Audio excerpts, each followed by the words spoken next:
నమస్కారం వార్తలకు స్వాగతం ముందుగా ముఖ్యాంశాలు కాంగ్రెస్ ఆఫీస్ బేరార్ల సమావేశంలో పాల్గొన్న సీఎం రేవంత్ రెడ్డి కీలక వ్యాఖ్యలు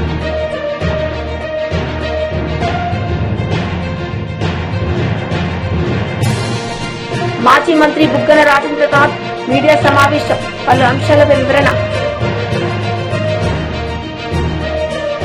కాంగ్రెస్ ఆఫీస్ బేరార్ల సమావేశంలో పాల్గొన్న సీఎం రేవంత్ రెడ్డి కీలక వ్యాఖ్యలు పార్టీ కోసం కష్టపడిన వారికి పదవులు తప్పకుండా వస్తాయని పని చేయకుంటే నిర్దాక్షిణ్యంగా తొలగిస్తామని అన్నారు. ఆర్గనైజేషన్స్ డిపార్ట్మెంట్స్ చైర్మన్లుగా మేము బాధ్యత తీసుకోమని కొంతమంది తిరస్కరించారు. పర్వాలేదు అని ఆ రోజు ఎవరైతే ముందుకు వచ్చిన వాళ్ళకి ఆ రోజు బాధ్యత ఇచ్చినాం. ప్రభుత్వం వచ్చిన తర్వాత ఈ రోజు ఇందులో చాలా మంది ఉన్నారు, చాలా మంది రాలేకపోయి ఉండొచ్చు. 65 మంది పార్టీలో వివిధ హోదాలలో పనిచేసిన ఎస్సీ, ఎస్టీ, బీసీ, మైనారిటీ, మహిళా, యూత్ కాంగ్రెస్, ఎన్ఎస్వై ఎవరెవరైతే ఫ్రంటల్స్ కు బాధ్యత వహించిండ్రో అందరినీ కార్పొరేషన్ చైర్మన్లుగా, ఎమ్మెల్సీలుగా, ఎమ్మెల్యేలుగా, ఎంపీలుగా టికెట్లు ఇచ్చి పార్టీ బాధ్యత మోసిన వాళ్ళకి ప్రభుత్వంలో భాగస్వామ్యం ఉంటుంది అని చెప్పి ఈరోజు నిర్ణయం తీసుకున్నాం. మిత్రుడు జగ్గారెడ్డి గారు ఓడిపోయిన నిర్మలా జగ్గారెడ్డి గారిని జిల్లా పార్టీ అధ్యక్షురాలుగా చేసింది కాబట్టి ఒక ఎమ్మెల్యేకు మంత్రి పదవి ఇవ్వకపోతే టీజీఐఎస్సీ చైర్మన్ ఇస్తాం. అంత పెద్ద కార్పొరేషన్ చైర్పర్సన్ గా నిర్మలా జగ్గారెడ్డి గారు జిల్లా పార్టీ అధ్యక్షురాలుగా బాధ్యత వహించింది కాబట్టి ఆ రోజు బరువు మోసింది కాబట్టి ఈ రోజు వారు కార్పొరేషన్ చైర్పర్సన్ గా, జగ్గారెడ్డి గారి కోటా కాదు, ఆవిడ సొంత కోట. జగ్గారెడ్డి సాగే చేస్తున్నాడు ఆయన కోట అని. ఆయనకి ఏం సంబంధం లేదు. అక్క కష్టపడ్డది పార్టీకి, అక్క కష్టం మీదనే ఆవిడ చైర్పర్సన్ అయింది. మీరు వర్కింగ్ ప్రెసిడెంట్ కానీ నా ప్రమోషన్ అక్కడ వచ్చింది. అదే చెప్తున్నా, మీరు వర్కింగ్ ప్రెసిడెంట్ అయినా మీకు ప్రమోషన్ రాలే, జిల్లా ప్రెసిడెంట్కు ప్రమోషన్ ఇచ్చినాం. అంటే ఈరోజు ఈ సమావేశంలో ఉన్న మిత్రులందరికీ పార్టీలో నిర్మాణంలో మీరు భాగస్వాములు కావాలి. ఈరోజు మీకు పిసిసి అధ్యక్షుడు ఇచ్చే బాధ్యతను మీరు బాధ్యతాయుతంగా నెరవేర్చాలి. మీరిప్పుడు వైస్ ప్రెసిడెంట్, జనరల్ సెక్రటరీ అయిపోయినాం కాబట్టి మా రాజకీయ జీవితం నల్లేరు మీద నడక అనుకుంటే మీ అపాయింట్మెంట్ 3 ఇయర్సే. గవర్నమెంట్ ఇంకా 4 సంవత్సరాలు ఉంటుంది. దాదాపు 3.5 సంవత్సరాలు, 6 నెలలు ఎట్లాగూ 2029లో ఎన్నికలు వస్తాయంటున్నారు కాబట్టి ఇంకా 4 ఏళ్ళు ప్రభుత్వం ఉంటుంది. సరిగ్గా ఎన్నికల ముందు పనిచేయని వాళ్లను తప్పకుండా పిసిసి అధ్యక్షుడు బాధ్యతల నుంచి తప్పిస్తాడని నేను సంపూర్ణంగా విశ్వసిస్తున్నా. అందుకే ఈరోజు ఇక్కడ ఉన్న వాళ్ళు గ్రామ కమిటీలు, మండల కమిటీలు, జిల్లా కమిటీల నిర్మాణంలో, పార్టీని బలోపేతం చేయడంలో, సంక్షేమ పథకాలను ప్రజల దగ్గరికి తీసుకెళ్లడంలో, సంక్షేమ పథకాలు అందని ప్రజలకు ఆ పథకాలను అందుబాటులోకి తీసుకొచ్చి వాళ్ళ తరఫున ప్రభుత్వంతో సమన్వయం చేయడంలో మీరందరూ బాధ్యత తీసుకోవాల్సిన అవసరం ఉన్నది. ఇవాళ రాబోయే స్థానిక సంస్థలలో నాయకుల ఎన్నికలు అయిపోయినాయి, ఎమ్మెల్యేలు, ఎమ్మెల్సీలు. ఇప్పుడు కార్యకర్తల ఎన్నికలు రాబోతున్నాయి. కార్యకర్తల ఎన్నికల్లో ఎవరైతే కష్టపడతారో, కార్యకర్తలను కష్టపడి ఎవరైతే గెలిపించుకుంటారో వాళ్ళు తిరిగి నాయకులుగా రాష్ట్ర స్థాయికి ఎదుగుతారు. అందుకే ఈరోజు పార్టీ నిర్మాణంలో భాగస్వాములు కావాలి. స్థానిక సంస్థల ఎన్నికల్లో పార్టీ కార్యకర్తలను గెలిపించుకోవాలి. అప్పుడే పార్టీ బలోపేతం అవుతుంది. పార్టీ బలోపేతమైతే రెండవసారి కాంగ్రెస్ పార్టీ తిరిగి అధికారంలోకి వస్తుంది. రెండవసారి అధికారంలోకి రావడం మీ చేతుల్లోనే ఉంది. ఇవాళ ఈ వేదిక మీద నుంచి నేను ఒక్క మాట చెప్పదలుచుకున్న మిత్రులందరికీ, 94 నుంచి 2004 వరకు 2 సార్లు తెలుగుదేశం పార్టీ ఆనాడు అధికారంలో ఉన్నది. 2004 నుంచి 2014 వరకు ఆనాడు కాంగ్రెస్ పార్టీ 2 సార్లు అధికారంలో ఉన్నది. 2014 నుంచి 2023 వరకు టిఆర్ఎస్ 2 సార్లు అధికారంలో ఉన్నది. 2023 నుంచి 2033 వరకు 10 సంవత్సరాలు కాంగ్రెస్ పార్టీ తప్పకుండా అధికారంలో ఉంటుంది. ఈ రోజు ఎవరెవరైతే పార్టీ కోసం పనిచేస్తారో ఈ 10 సంవత్సరాలలో మిమ్మల్ని కాపాడుకున్న బాధ్యత పార్టీ తీసుకుంటుంది. మీనాక్షి నటరాజన్ గారు తీసుకుంటారు. ఈరోజు పార్టీకి ఆ తర్వాత తరం మీరు తెచ్చుకోవాలి. నేను 10 ఏళ్ళ అధికారాన్ని నడిపించే వరకు నేను బాధ్యత తీసుకుంటా. ఆ తర్వాత అధికారంలోకి తీసుకొచ్చి నడిపించాల్సిన బాధ్యత మీరందరూ తీసుకోవాలి. ఈరోజు మిత్రులారా, పార్టీ నిర్మాణంలో కీలక భాగస్వామ్యం తీసుకోండి. పార్టీని నిర్మించడంలో ముందు ఉండండి. ఇవాళ కాంగ్రెస్ పార్టీ జాతీయ స్థాయిలో సంక్షేమ పథకాలు కావచ్చు, ఆడబిడ్డలకు ఉచిత ప్రయాణం కావచ్చు, లేకపోతే ఆడబిడ్డలకు రుణమాఫీ 0% వడ్డీ కావచ్చు. ఈరోజు నిరుద్యోగ యువకులకు సంబంధించి దేశంలోనే మొదటి సంవత్సరంలో 60,000 ప్రభుత్వ ఉద్యోగాలు ఇచ్చిన రాష్ట్రం ఏదైనా ఉంది అని అంటే అది తెలంగాణ రాష్ట్రం. మన కాంగ్రెస్ పార్టీ అధికారంలోకి వచ్చిన తర్వాతనే సాధ్యమైంది. 10 సంవత్సరాలు వాళ్ళు ఉద్యోగాలు ఇవ్వలే. ఆనాడు నోటిఫికేషన్లు ఇస్తే పరీక్షలు లేవు, పరీక్షలు పెడితే ప్రశ్న పత్రాలు జిరాక్స్ సెంటర్లలో పల్లి బఠానీలు అమ్ముకునే పరిస్థితి. పబ్లిక్ సర్వీస్ కమిషన్ అంటే అదొక దళారుల అడ్డగా మార్చింది. కానీ మనం వచ్చిన తర్వాత వీటన్నిటిని ప్రక్షాళన చేసి 60,000 ప్రభుత్వ ఉద్యోగాలు ఇవ్వడం జరిగింది. అదేవిధంగా విద్యకు సంబంధించి టీచర్ల బదిలీలు 10 ఏళ్ళు చేయలే, 16 సంవత్సరాలు ప్రమోషన్లు ఇవ్వలే. మనం అధికారంలోకి వచ్చిన ఎంబడే 35,000 మంది టీచర్లను బదిలీ చేసినాం, 22,000 మంది టీచర్లకు ప్రమోషన్లు ఇచ్చినాం, 11,000 మంది టీచర్ల నూతన నియామకాలు చేపట్టి విద్య మీద ఫోకస్ పెట్టి పేదవాడికి విద్యను అందించాలి, ఈ దేశ భవిష్యత్తు తరగతి గదుల్లో ఉంది అని చెప్పి ఈరోజు కాంగ్రెస్ పార్టీ నిర్ణయం తీసుకున్నది. సంక్షేమానికి సంబంధించి కూడా కాస్మెటిక్ ఛార్జెస్ మనం వచ్చిన తర్వాత 200% పెంచిన విద్యార్థులకు, డైట్ ఛార్జెస్ 40% పెంచినాం. రైతు రుణమాఫీ గురించి, రైతు భరోసా గురించి భట్టి గారు చెప్పిండ్రు.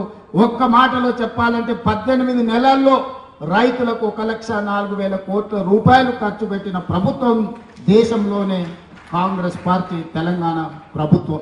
State general secretary and Lakshmi Parvathi media సమావేశం నిర్వహించారు. సందర్భంగా ఆమె మాట్లాడారు. ముఖ్యమంత్రి వాడు ఈరోజు నువ్వేమి లేవు, నువ్వు ఒక అసమర్థుల్లాగా మూలబడి ఉన్నావు.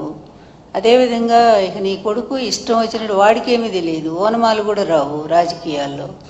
అందువల్ల తనకు తెలిసింది ఏంటంటే నేను భయపెట్టేస్తే, అది కూడా భయం ఈయన పెట్టడం కాదు, పోలీసులు అధికారం అండగా చూసుకొని పోలీసులు చేతిలో పెట్టుకొని ఇష్టం వచ్చినట్టుగా ప్రతిపక్ష నేతలు ఎవరు మాట్లాడి మీ పరిపాలన బాగాలేదంటే తీసుకుపోవటం.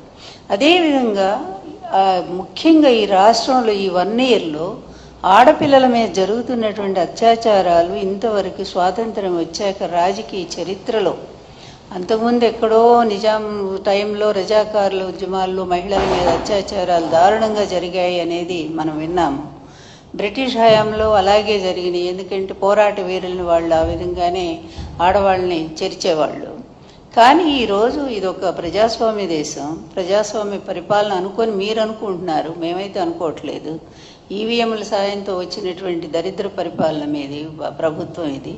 ఈ ప్రభుత్వంలో మీరు చేస్తుంది ఏంటంటే ఇదిగో ఇట్లాంటి అనాచారాలు. మీ పార్టీ వాళ్ళు ఏదో పని చేసినా సరే వాళ్ళకి ఏ విధమైన శిక్షలు లేవు. వాళ్ళు మహిళల్ని భయంకరంగా మరి మీ సోషల్ మీడియాలో ఇష్టం వచ్చినట్టు వాళ్ళ వ్యక్తిత్వ హననాన్ని చేస్తుంటే దానికి ఏ విధమైన శిక్షలు లేవు.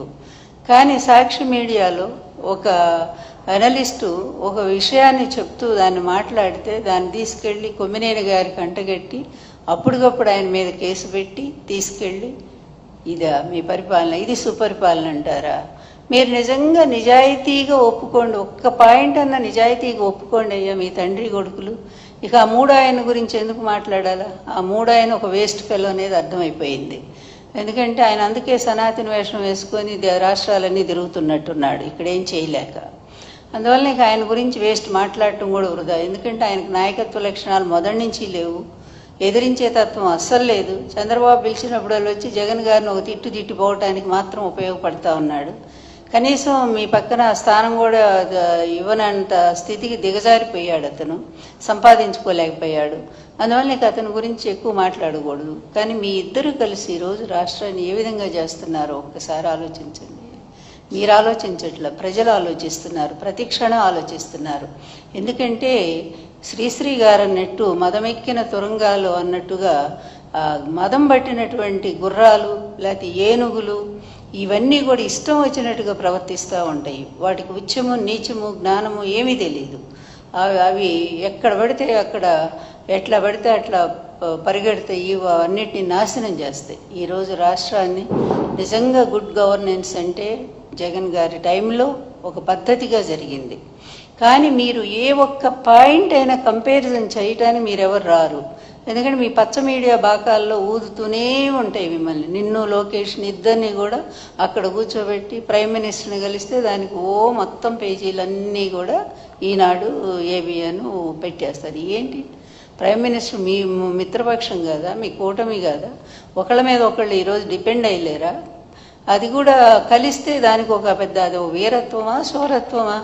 ఆయన వల్ల ఇదిగో ఇన్ని వేల కోట్లు ఈ రాష్ట్రానికి మరి వస్తూ ఉన్నాయి, పరిశ్రమలు వచ్చినాయి, ప్రైమ్ మినిస్టర్ గారు యాక్సెప్ట్ చేశారు. లేదా మీ రాజధాని, మీరు అనుకునే రాజధానికి ప్రైమ్ మినిస్టర్ గారు ఇన్ని వేల కోట్లు ఇప్పిస్తున్నారు అని ఈ విధంగా అయినటువంటి వార్త అయితే నిజంగానే బాగా సాధించారని చెప్పుకోవటానికి. ఇంత సిగ్గుమాలిన మీడియా, ఇంత సిగ్గుమాలిన తండ్రి కొడుకులు, ఇంత పనికిమాలిన పరిపాలన, దీన్నంతా చూపిస్తూ ఒక 60-70 కోట్లు ఖర్చు పెట్టి దానికి గుడ్ గవర్నెన్స్ పాలన రాష్ట్రం వైపు చూస్తుందంట.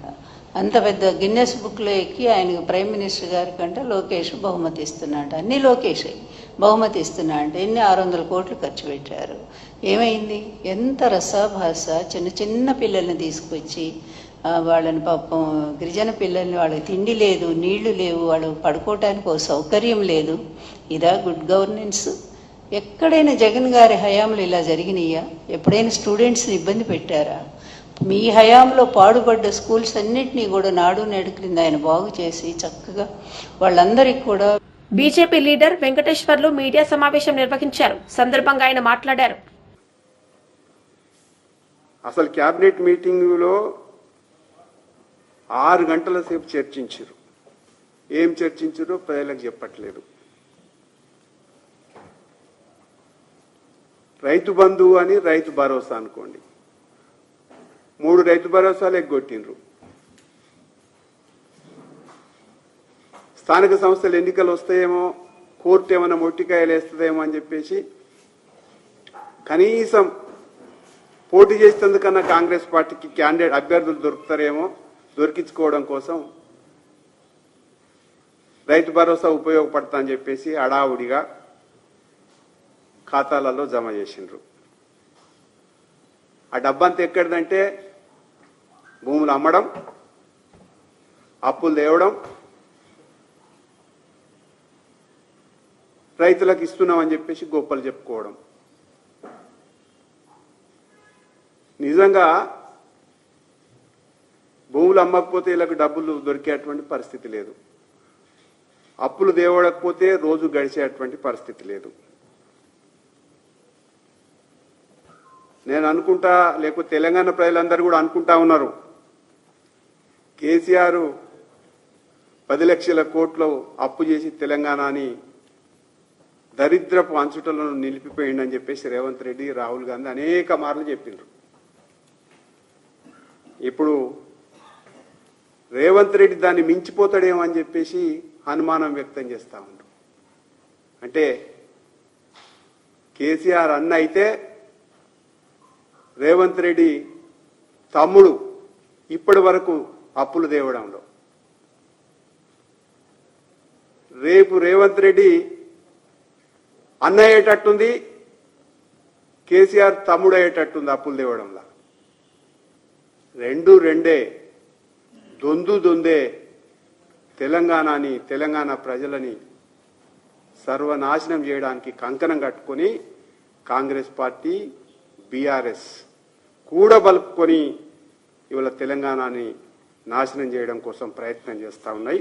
ఇంతకంటే మోసము, దగ అధికారం కోసం ఈ 2 పార్టీలు తప్ప వేరెవరెవ్వరు కూడా ఆ రకమైనటువంటి ప్రయత్నాలు చేయరు. ఇకపోతే నిన్న బీఆర్ఎస్ పార్టీ, కాంగ్రెస్ పార్టీ అవినీతిలో కవలపిల్లలు, ఒకరిని ఒకరు రక్షించుకోవడం కోసం ప్రయత్నం చేస్తూ ఉన్నారు. రేవంత్ రెడ్డి సిబిఐకి ఇవ్వమంటే కాళేశ్వరంది సిబిఐకి ఇయ్యడు. ఆయన సరిగ్గా ఎంక్వైరీ చేయాలంటే చేయడు. ఎంత అన్యాయం అంటే 18 నెలలు ప్రభుత్వంలో ఉండి ఘోష్ కమిషన్ కాళేశ్వరం పైన మీ దగ్గర ఉన్న ఆధారాలు ఇయ్యమంటే ప్రభుత్వం ఇప్పటి వరకు ఇయ్యమంటే తప్ప ఇచ్చే పరిస్థితి తప్ప ఇంతవరకు ఒక్క ఆధారాన్ని కూడా ప్రభుత్వం వైపు నుంచి ఇవ్వకపోవడం ఏదైతుందో దుర్మార్గం. వాళ్ళ కమిషన్ అడిగితే నిన్న క్యాబినెట్లో మాట్లాడి ఇవ్వాలనా వద్దా అని చెప్పేసి ఆలోచన చేసి ఇవ్వడం. అంటే రేవంత్ రెడ్డి, కేసీఆర్ మీ నాటకం ఏంది? కరప్షన్లో మీ కరప్షన్ పైన అవినీతి. మాజీ మంత్రి బుగ్గన రాజేంద్రనాథ్ మీడియా సమావేశం నిర్వహించారు. సందర్భంగా ఆయన మాట్లాడారు. మీరు మళ్ళీ ఆంధ్రప్రదేశ్ రాష్ట్ర ఖనిజాభివృద్ధి సంస్థ ద్వారా మీరు అప్పు చేస్తే ఎంతండి? 9.3% చేయడం జరిగింది. కానీ మీరు 9.3% ఏదైతే ఇప్పుడు వడ్డీ కడుతున్నారో ఈరోజు రాష్ట్రానికి అప్పు దొరుకుతుండేది 6.71% మాత్రమే. అంటే మీరు ఇప్పుడు చేసిన అప్పుకు ఏదైతే రాష్ట్రానికి అప్పు దొరుకుతుందో 2.59 అంటే ఇంచుమించు 2.5% పైన తేడా ఉంది. అంటే 2.5% పైగా మీరు ఆర్బీఐ నుంచి డైరెక్ట్ గా డబ్బులు కట్టకుండా తీసుకునే దానికి మీరు అవకాశం ఇచ్చినారు, పర్మిషన్ ఇచ్చినారు, ఆమోదం ఇచ్చినారు. అదేవిధంగా సెక్యూరిటీ కూడా ఇచ్చినారు.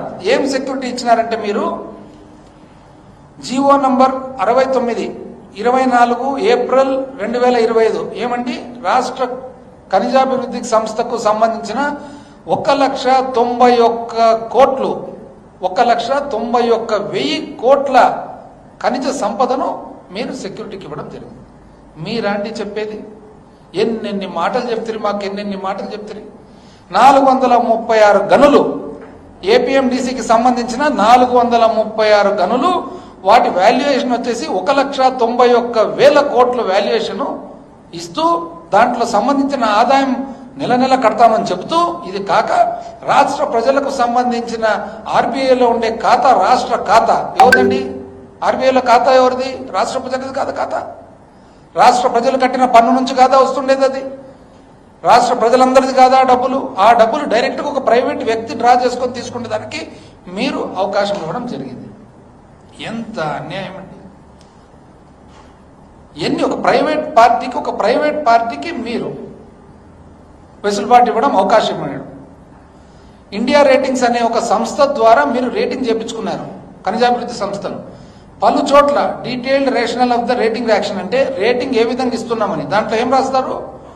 ముఖ్యంగా ఈ రేటింగ్ ఏదైతే ఇచ్చినారో ఏఏసిఈ రేటింగ్ అనేది ఎందుకు ఇచ్చినారో, మీరు ఆర్బీఐలో డైరెక్ట్ డబ్బులు తీసుకునే దానికి అవకాశం. మాజీ మంత్రి జగదీష్ రెడ్డి మీడియా సమావేశం నిర్వహించారు. ఈ సందర్భంగా ఆయన మాట్లాడారు. ప్రయత్నాలు జరగాలనో, ఎంత సీరియస్గా తీసుకోవాలనో, ఏ పద్ధతుల్లో దాన్ని ఆపడానికి ప్రయత్నం చేయాలనో, తెలంగాణలో ఉండే ప్రజల్ని, పార్టీలని అన్ని ఐక్యం చేసి ఏకోన్ముఖంగా కొట్లాడాలనో ఆ పరిస్థితి ఇక్కడ జరగడం లేదు. నిన్న క్యాబినెట్లోనైనా దానిపైన సీరియస్గా చర్చ జరుగుతుందేమో, రాష్ట్ర ప్రభుత్వం దాన్ని ఆపడానికి తన ప్రయత్నాన్ని తీవ్రంగా చేస్తుందేమో అని చెప్పేసి మేము భావించినాం. కానీ ఆ వాతావరణం ఎక్కడ కూడా కనపడలేదు. రాష్ట్ర ప్రభుత్వం దాన్ని సీరియస్గా తీసుకున్నట్టు అనిపించడం లేదు. కానీ ఇది సరైన పద్ధతి కాదు, ఇది మంచిది కాదు, రాష్ట్ర ప్రయోజనాలకి చాలా తీవ్రమైన విఘాతం కలిగే అవకాశం ఉంది నీళ్ళ విషయంలో. ఎందుకనంటే కృష్ణ ఇప్పటికే కథమైపోయింది. ఆనాడు సమైక్య ఆంధ్రప్రదేశ్లో చేసిన తెలివి తక్కువతనం వల్ల కృష్ణ నీళ్ళ విషయంలో మనకు నష్టం జరిగింది. ఆనాడు సమైక్య ఆంధ్రప్రదేశ్కే కొంత నష్టం జరిగితే దాంట్లో తెలంగాణకి ఇంకా తీవ్రమైన అన్యాయం జరిగింది. ఆంధ్రప్రదేశ్కి వచ్చిన నీళ్లను మొత్తం మాకే వచ్చినాయి అన్న పద్ధతుల్లో ఆంధ్ర ప్రాంత నాయకులు వాడుతుంటే కనీసం తెలంగాణలో ఉన్న వాళ్ళు ఎవరు కూడా సోయలేదు, మాట్లాడలేదు. ఆనాడున్న నాయకులు ఎవరు కూడా మాట్లాడలేదు. దాంతోనే తెలంగాణకు తీవ్రంగా నష్టం జరిగింది. ఎంత అంటే పూడ్చుకోలేనిది నష్టం జరిగింది. కానీ ఇవాళ గోదావరి విషయంలో కూడా మనం గోదావరితోనే సరి చేసుకుందాం, కృష్ణా పరివాహక ప్రాంతాన్ని కూడా దాన్ని వాడుకోవడానికి కావాల్సిన ఏర్పాట్లు చేసుకుందామని చెప్పి కేసీఆర్ గారు అనేక ప్రణాళికలు చేసిండ్రు. సాగర్ ఎడమకాలువకు సంబంధించి కూడా గోదావరి నీళ్ళని ఎట్లా తీసుకొచ్చి వాడొచ్చు అనే దానికి ప్రణాళికలు సిద్ధం చేసిండ్రు. గోదావరిని ఎంత వీలైతే ఎంత తొందరగా ఎట్లా పూర్తి ఉపయోగంలోకి తెచ్చుకోవాలనే దానికి అనుమతులు తీసుకొచ్చిండ్రు, అనేకమైన ప్రణాళికలు చేసి అన్ని చేసిండ్రు. కానీ దురదృష్టవశాత్తు ఇవాళ రాష్ట్ర ప్రభుత్వానికి ఏమాత్రం పేను గుట్టినట్టు కూడా లేదు. ఎందుకో ఏదో మాట్లాడదాం. ఎంపీ కలిశెట్టి అప్పలనాయుడు మీడియా సమావేశం నిర్వహించారు. సందర్భంగా ఆయన మాట్లాడారు. ఒక బాధ్యత రహితంగా వ్యవహరిస్తున్న నాయకుడు పరిపాలన చూసిన 5 ఏళ్లు మనం చూసాం. ఇప్పుడు ఒక బాధ్యత గల పార్టీ అధ్యక్షుడిగా, ఒక మాజీ ముఖ్యమంత్రిగా తను ఎలా ఉండాలి, ఎలా ప్రవర్తించాలి, మనం చేసే వ్యాఖ్యలు కానీ నడవడిక కానీ మన పార్టీ నాయకులు కానీ లేకపోతే ప్రజలు కానీ అనుసరిస్తారని కనీసం స్పృహ లేపడం దురదృష్టకరం. మన సంఘటన చూసాం, సింగయ్య ప్రమాదం. సొంత కార్యకర్త ప్రాణాలు కోల్పోయి విలువెల్లాడుతుంటే మానవత్వం లేకుండా కనీసం మనం రోడ్డు ప్రమాదం జరిగితే మనం ప్రయాణం చేసిన ప్రాంతంలో ఏం జరిగిందో ఆపి తెలుసుకొని మనం క్షట్కాదుల్ని ఆసుపత్రులు చేర్చి మనం బయటికి వెళ్ళే సందర్భాలు రాజకీయ నాయకులే కాదు, చాలా మంది మానవత్వంతో ఎంతో మంది చేస్తున్న సంఘటనలు. కనీసం ఒక బాధ్యత గల ముఖ్యమంత్రిగా పనిచేసావు, ఒక వ్యక్తిగా స్పందించకపోయి ఈరోజు అతన్ని ఒక నిమ్మకాయ కారు కింద పెట్టి టైర్లో పెట్టి ఎలాగైతే నలిపి వెళ్తామో, దిశ తీసి ఎట్లా వెళ్తామో, ఈరోజు ఆ ఇన్సిడెంట్ చూస్తుంటే, ఆ విజువల్స్ చూస్తుంటే అంత బాధాకరం, అంత ఆవేదన చెందే సంఘటనలు మనం చూస్తున్నాం. తనకి రాజకీయం కావాలి తప్ప దుర్మార్గమైన చర్యలు చేసి రాజకీయం ఎలా చేయాలో తెలిసింది తప్ప మానవత్వం కానీ కనీసం ఒక బాధ్యత రహితంగా వహించిన వ్యక్తి జగన్మోహన్ రెడ్డి అని చెప్పవలసిన అవసరం ఉంది. ఈరోజు సుపరిపాలన, అద్భుతమైన ఎన్డీఏ కూటమి నాయకత్వంలో పరిపాలన చేస్తుంటే ఈరోజు రాష్ట్రాన్ని డైవర్షన్ చేయడానికి ఒక వ్యూహంతో వాళ్ళు చేసిన పర్యటన చూడాలి. పోలీసులు మొన్న పొదల్లో జరుగుతున్న సంఘటన చూసి అనుమతులు ఇవ్వలేమని పోలీస్ యంత్రాంగం చెప్పినా సరే పోలీసుల్ని కూడా ధిక్కరించి, చట్టాన్ని కూడా ధిక్కరించి పర్యటన చేసి ఈరోజు 3 ప్రాణాలు కోల్పోయారు. ఆ 3 ప్రాణాలు కూడా తీసిన ప్రధాన నిందితుడు అవ్వచ్చు, లేకపోతే కారకుడు అవ్వచ్చు జగన్మోహన్ రెడ్డి అని చెప్పుకోవాల్సిన అవసరం ఉంది. ఈరోజు వారు చేసిన దుర్మార్గమైన చర్య యావత్తు రాష్ట్ర ప్రజానీకం కానీ ఇతర ప్రాంతాల్లో తెలుగు వాళ్ళు కానీ విస్మరణకు గురయ్యే పరిస్థితి తీసుకొచ్చారు. అంటే రాజకీయం. వార్తలు ముగించే ముందు ముఖ్యాంశాలు మరోసారి. కాంగ్రెస్ ఆఫీస్ బేరార్ల సమావేశంలో పాల్గొన్న సీఎం రేవంత్ రెడ్డి కీలక వ్యాఖ్యలు.